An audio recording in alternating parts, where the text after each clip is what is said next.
Hi my dear friend, welcome back into the Downland video. This is a video just like any other video that I make that you have to really look at the end. It is not commercial, it is not financed or whatever by anybody, but I would appreciate if you will like the video and if you become a member of the channel if you are not yet.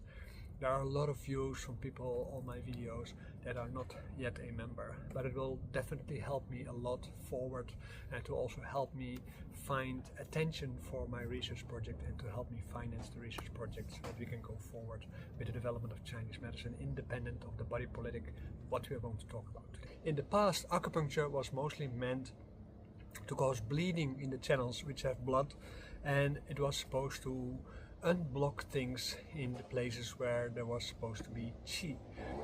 Qi and blood both are closely related to water, and water is the lifeblood of everything that is alive.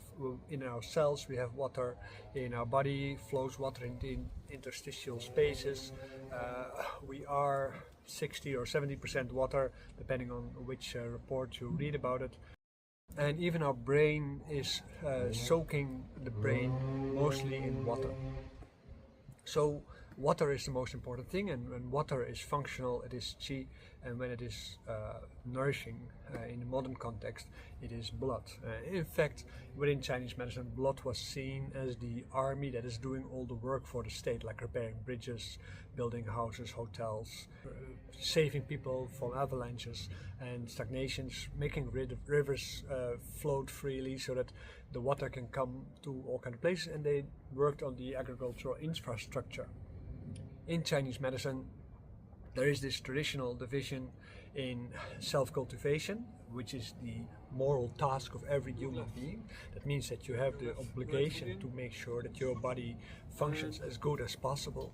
And then when that doesn't work good enough, you go to a therapist. And in exercises, also in self-cultivation processes, the original idea was that you learn to regulate the way how you hold your body, the way how your internal organs function, and how they relate to each other, and so on and so on. They're not individual objects, they are all part of you being human. And at the moment when they are part of you being human, that means that gradually you become complete.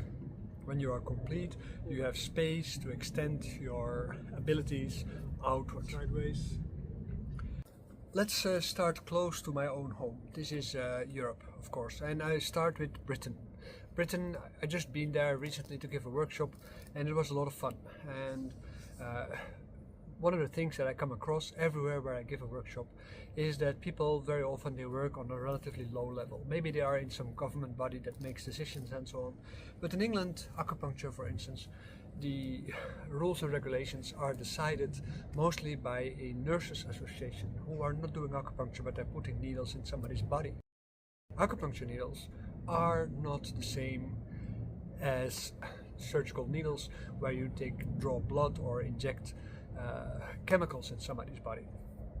Acupuncture needles are first of all not hollow, and certainly since the invention of filigree needles by Japan and the broad application of these needles, the idea of damage to the body has largely gone. It also has given sway to the idea that what you're manipulating is energy, and that is something that we need to talk about too, of course, because in our modern society, and Michel Foucault explained that in the 1970s really very clearly, he explained that modern medicine has taken authority over our bodies, and as a result of that we do not have the right to understand or to claim anything about our body. And as a result of that you have this underground movement of pop culture where all kind of information is going around, and marketing preys on that lack of knowledge, that fragmented knowledge.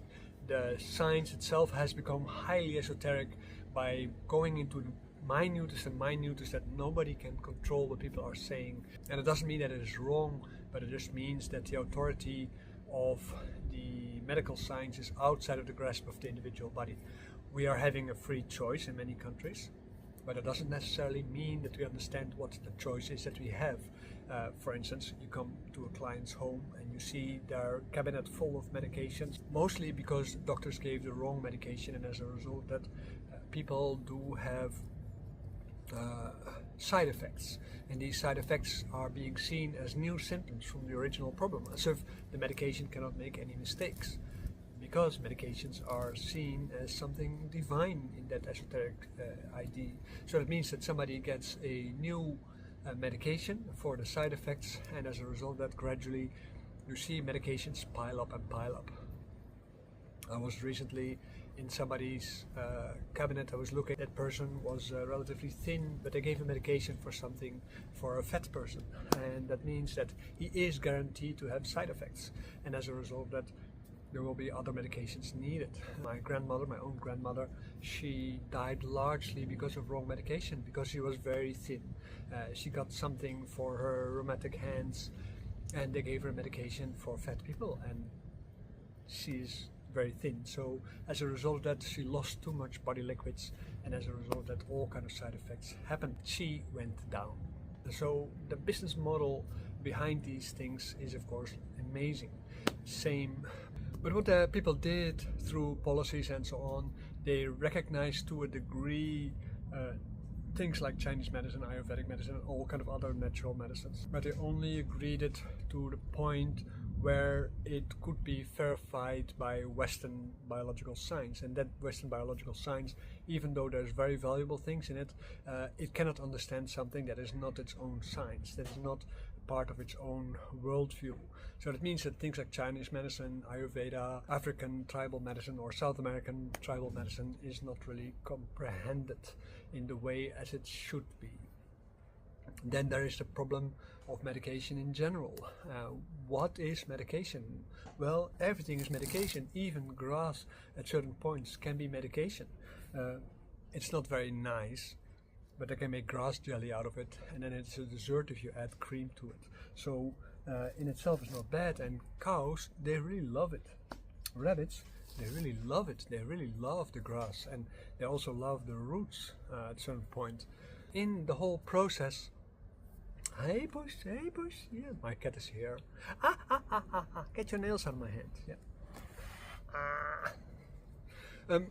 So at a certain point you can see that in that process they also have all kind of regulations about medications, and at a certain point somebody in the body politic discovered that legalizing drugs actually limits criminality, so that is a good thing, but also at the same time it takes away the ability for people to be objective, and as a result of that, first of all, they're better victims for marketing, and second of that, that's two, so it's really great.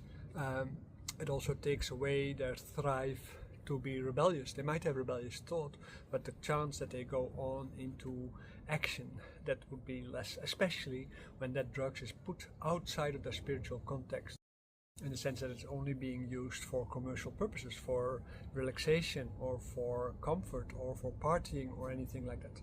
At the moment when you look at the process of commercializing drugs, you see that the commodity of medication, even if it is hallucinogenic medication, eventually takes away the ability to see society for what it is, and therefore also put up a fist against that what is obviously wrong. Look, for instance, what is happening currently in the United States. The EPA, who is run by anti-environmentalists, is at this moment busy trying to reduce the ability of the law to make sure that people do environmental friendly things. They try to reverse the social and political developments from the last 30 years and go back to the 1950s, when industrialization, pollution and so on was seen as part of, well, you know, that's just how it is. At the same time, we see that the science shows that we're already too late in saving the environment. So maybe that's part of their cynical opinion, that at the moment when we are already too late, and as you can see, this year is already measured to be the hottest year around ever, not only in the United States but all over the world. And I can see on my own grass and my plants how much water they need to be able to ripen fruits like my tomatoes or anything like that. The water is evaporating too fast. The trees are losing green. I was in south of France just a week ago, 2 weeks ago, and there was a whole forest. They were brown from dryness, and only a small spark has to put it into fire. Everywhere in Europe, in the Americas, in Asia, there is risk for forest fires. Even in my own country now, there is warning against forest fires, which, to be quite frank, I never heard of before. So this is something very new. Also, the mosquito that carries the malaria disease is now seen as being part of North European biome, and is going to be firmly settled within 3 to 5 years. The polar ice is going to be melted for the first time a whole day everywhere around within, well, 5 years. The permafrost on the North Pole is going to be molten permanently probably before 2050, and that means that that permafrost is going to give way to land which is owned by an Indian sect for a large part, because they saw this coming after the Club of Rome, or they mentioned that this is going to happen if we don't take quick measure. That is in the 1960s or in the 70s, in the 60s I think it was already, that they first mentioned that, and in the 1970s they got serious about it. All these kind of things, they are of great importance to everybody. And Chinese medicine, this is also very important, because Chinese medicine, of course, is the cultural heritage of a people, the Chinese people, and not just the Chinese people, but also of all the minorities that are part of the Chinese hemisphere. That means that the Japanese culture is to a large part rooted in that, the Korean culture, the Vietnamese culture, the Mongolian cultures and the Tibetan cultures. They all have links with this Chinese medicine hemisphere and their cultural impact. I, as a Taoist, I'm very much interested in that, because Taoism basically says if you're not able to heal yourself, so who is going to be able to heal you? And if you do energy work and stuff like this, you think that's going to heal you? I think not. Because at the moment when you are focusing on energy work, you work on your external body and you are giving yourself all kind of nice feelings, but there's nothing really changing on the interior. You might have a release, but the release is like poking a hole in a tire from a bicycle, and as a result of that, the overpressure will go out. If you open the valve that makes the air go out, also it will soften so it doesn't blow up in the sunshine. But then, of course, you will have to pump it up again until you eventually have to release the valve again. Instead of making a better tire that doesn't have that problem, then at that moment you keep on repeating this. There's all kind of therapies that are based on that. Reichian bodywork, bioenergetics, there's all kind of massage techniques to have all kind of release of your body, of psychological and emotional trauma, rebirthing. You can mention a whole bunch of things which are great to do in emergency to release some of the tensions, but the underlying trauma depends on a particular kind of bunch of factors that have to do with the wellness of your body as a whole, with the wellness of your mind as a result. So this is basically where Chinese medicine contributes to the world, and that is not something political per se, that is just something biological, and that is something that belongs to your family, that belongs to society as a whole, and that is something that we as Westerners, we can take from Chinese culture. We can learn to understand what it actually means and what it actually does. So my research actually is about how to implement these kind of things as a family emergency things, as a tribe, in a sense of a tribal medicine. At the moment when we are looking at these things, you see that, for instance, the way how you manage your body as done in Qigong is the opposite of the advertisements that you always see, that you get a six-pack or anything like that. You have seen the advertisement, I'm sure you've seen the advertisements, where they brag about all these men about over 50 that have to do Tai Chi, so that blah blah blah blah blah. Utter nonsense. There is no way how that is possible, because in Tai Chi theory muscles are seen as the problem. So if you have a six-pack, if you have big muscles, then your Tai Chi Chuan cannot be any functional. Sure, if you develop your muscles in direct mechanical contact, sure, you will be stronger. But the whole point of Tai Chi Chuan is not fighting, even though you can learn how to fight and outsmart your opponent. The point is to learn the alchemy as being described from the Song Dynasty onward, and how to manage your health as a whole, and therefrom develop an understanding about food, how to develop an understanding about breathing, how to develop an understanding about your awareness, how to develop all kind of things. And Kung Fu Fitness, Tai Chi Kung Fu Fitness, in that sense is the most important part. And in Tai Chi Kung Fu Fitness, some of the videos that they use, they are related to what they do in Wushu. They are not Tai Chi, right? So these exercises, they are helpful. And in Wudang Kung Fu Fitness, also these exercises are helpful to help you establish the right kind of openness of your body, but not necessarily the strength of your body, because the strength of your body is based on other things. For instance, your balance is one of the most important strength things. What most people also don't really understand is that you don't need extraordinary fitness, unless when you are a warrior in a field of people who are trying to cut off your head with a sword or an axe or something like this, because then you need to be able to resist these kind of things.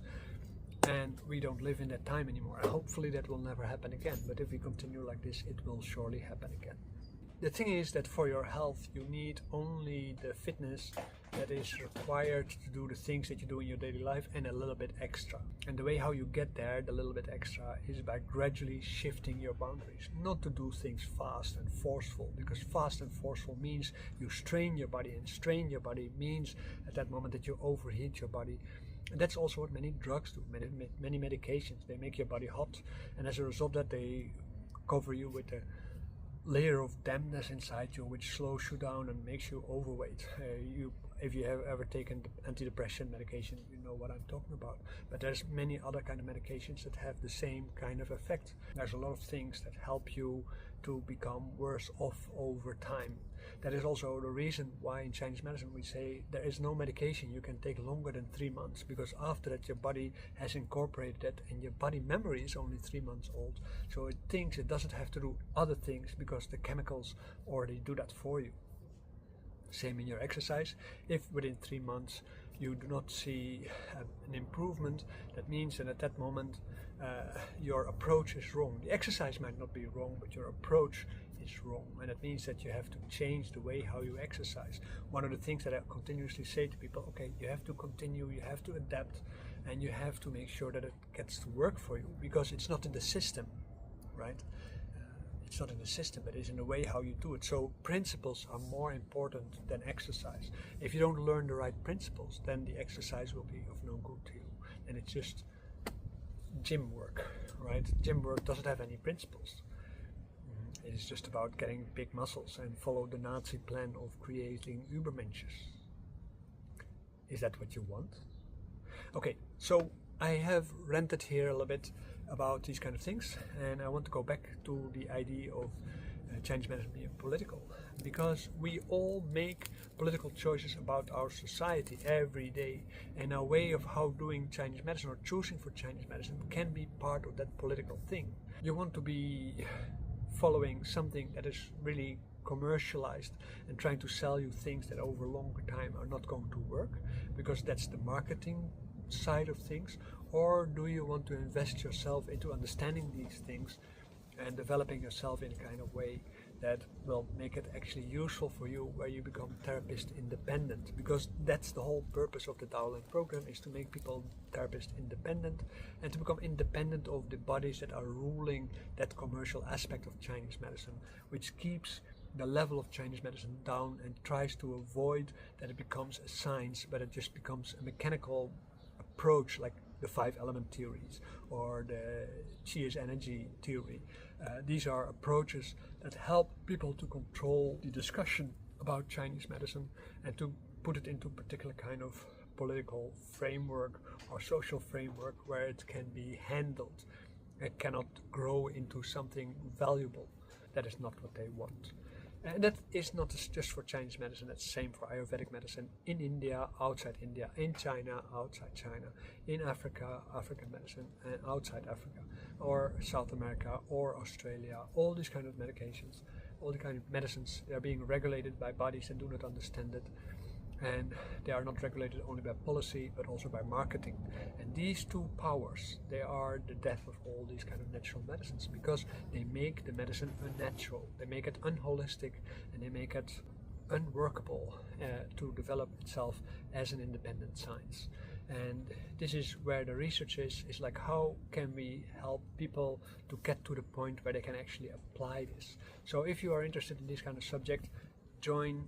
Make sure you stay in touch. We are going to do this research and we need 1,000 volunteers to make sure that we can test it and we can go to government bodies, social bodies, schools, education programs, whoever might be interested, to make sure that people start paying attention to the alternatives for the scientific esoteric method that is currently trying to control you. Because once disaster strikes and the money is finished, the marketing doesn't work anymore because people are already out of money, then at that moment, what do you have, right?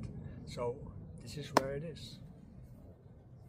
Thank you for paying attention, and thank you for paying attention to the whole of the movie.